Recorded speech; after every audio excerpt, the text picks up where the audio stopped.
Gap shundaki, Farg'onada ichimlik suvdan mavjud qarzdorligi yuzasidan ogohlantirish xatini olib borgan suv ta'minoti xodimini fuqaro haqoratlab, u bilan janjallashdi.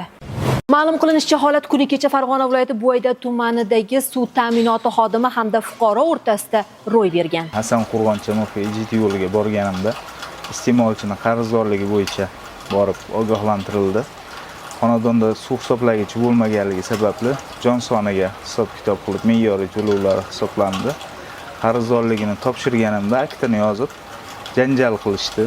To'g'ri tushunmadi, asabiylashib 2 kun oldin borib 3000 so'm to'laganligini aytdi.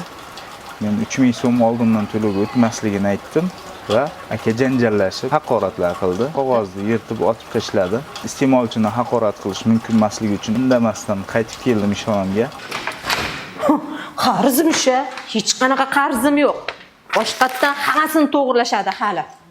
Xonadonda boshlangan janjaldan so'ng fuqaro yana suv ta'minoti Buvayda tuman bo'limi binosiga kelib, bu yerdagi xodimlarni ham turli haqoratli so'zlar bilan haqoratlab, janjal ko'targan. Aka orqamdan kelib, yana ishxonada janjal qildi. So'yib tashiyman, asabim buzuq, qarzdorligim yo'q deb janjal qildi. Kelib hammani so'kib, ish hujjatlarimizga zarar yetmasligi uchun biz 102 ni kelib chaqirdik. Inspektor olib ketdi. Mazkur holat yuzasidan to'plangan ish hujjatlari o'rganilib, sudlanuvchiga sud hukmi o'qildi. Bugun jinoyat ishlari bo'yicha Buvayda sudi tomonidan huquqbuzar suddan bo'lgan qarzdorligi sababli ogohlantirilganligini vaj qilib, Buvayda tuman suv ta'minot korxonasiga kelib, korxonadagi ishchi xodimlar bilan sababsiz janjallashib, baqir-chaqir qilib, korxona ishchi xodimlarining tinchligini buzib, unga berilgan qarzdorligi bo'yicha ogohlantirish xatlarini yirtib, mayda bezorilik harakatlarini sodir etganligi holati sud tomonidan ko'rib chiqildi. Sud yakuni bo'yicha O'zbekiston Respublikasi Ma'muriy javobgarlik to'g'risidagi kodeksining 183-moddasi, ya'ni mayda bezorilik harakatlarini sodir etgan deb topildi. Huquqbuzar hamda unga nisbatan